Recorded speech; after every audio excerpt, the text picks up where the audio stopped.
Well, hello. This is Chapter 10, Frobscottle and Wizzpoppers. Turn off the light. There we go.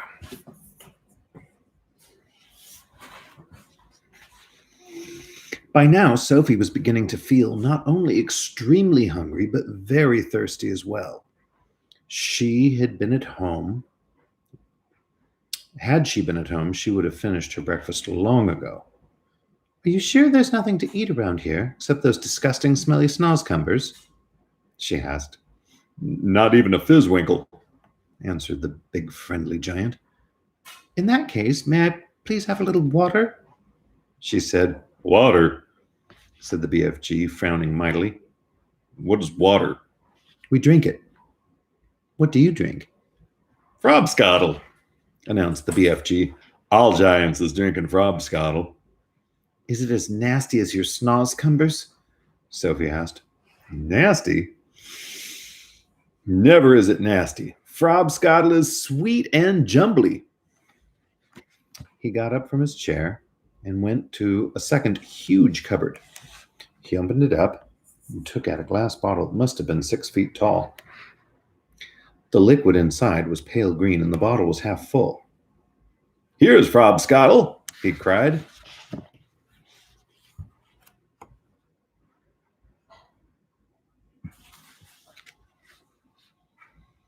Holding the bottle up proud and high as though it contained some rare wine. Delumptious fizzy Frobscottle, he shouted. He gave it a shake, and the green stuff inside began to fizz like mad. But look, it's fizzing the wrong way, Sophie cried, and indeed it was. The bubbles, instead of traveling upwards and bursting on the surface, were shooting downwards and bursting on the bottom. A pale green frothy fizz was forming at the bottom of the bottle.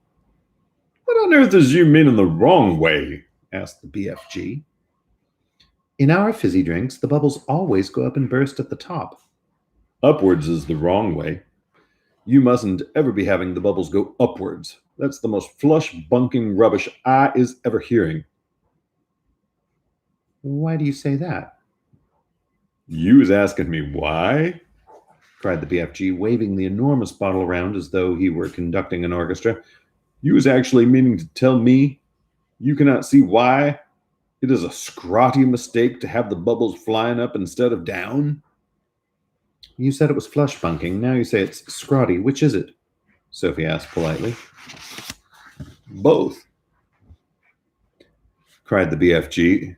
It's a flush bunking and a scrotty mistake to let the bubbles go upwards. If you can't see why, you must be as quacky as a duckhound. By Ringo, your head must be so full of frog squinkers and buzzwangles. I's frittered if I is to know how you can think at all. Why shouldn't the bubbles go upwards? Sophie asked. I'll explain. But tell me first, what name is you calling your Frobscottle by?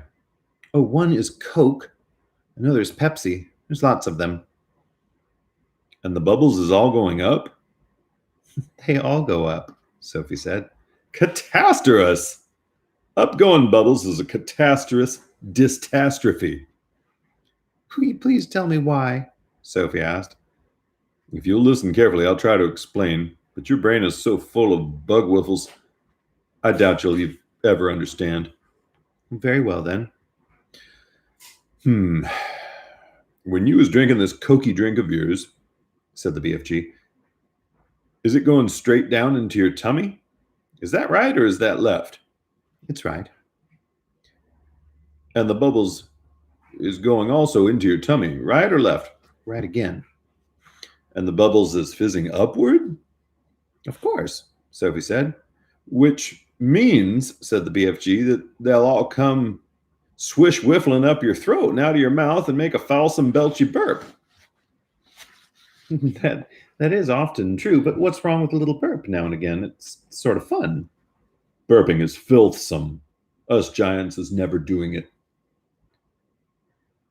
But with your drink, what was it you called it? Frobscottle. With Frobscottle, Sophie said, the bubbles in your tummy will be going downwards, and that could have a far nastier result. Why nasty? said the BFG, frowning. Because, Sophie said, blushing a little, if they go down instead of up, they'll be coming out somewhere else with an even louder and ruder noise. A whiz-popper! Us giants is making whiz-poppers all the time. Whiz-popping is a sign of happiness. It's music in our ears. You surely is telling me that a little whiz-popping is forbidden among human beings. Oh, it's considered extremely rude, Sophie said. But you is whiz-popping. Is you not now and again? Well, everybody is whiz-popping, if that's what you call it. Kings and queens are whiz-popping. Presidents are whiz-popping. Glamorous film stars are whiz-popping. Little babies are whiz-popping. But where I come from, it's not polite to talk about it. Redunculous. If everyone is making whiz-poppers, then why don't you talk about it? We is now having a swiggle of this delicious Frobscottle, and you'll see the happy result. The BFG shook the bottle vigorously. The pale green stuff fizzed and bubbled. He removed the cork and took a tremendous gurgling swig. It's glummy. I love it. For a few moments, the big friendly giant stood quite still and had a look of absolute ecstasy beginning to spread over his long, wrinkly face. Then suddenly the heavens opened, and he let fly with a series of the loudest, rudest noises Sophie had ever heard in his life.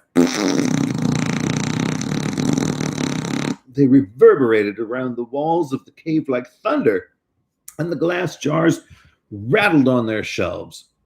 But most astonishing of all, the force of the explosions actually lifted the enormous giant clear off of his feet like a rocket. Oh my goodness.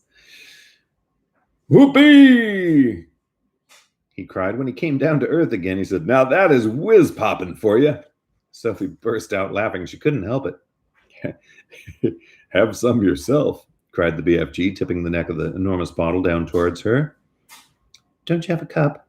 No cups, only bottle. Sophie opened her mouth, and very gently the BFG tipped the bottle forward and poured some of the fabulous Frobscottle down her throat. And oh gosh, how delicious it was. It was sweet and refreshing. It tasted of vanilla and cream and just the faintest trace of raspberries on the edge of flavor. And the bubbles were wonderful. Sophie could actually feel them bouncing and bursting all around her tummy. It was an amazing sensation. It felt as though hundreds of tiny people were dancing a little jig inside her and tickling her with their toes. It was lovely. It's lovely, she cried. Just wait, said the BFG, flapping his ears.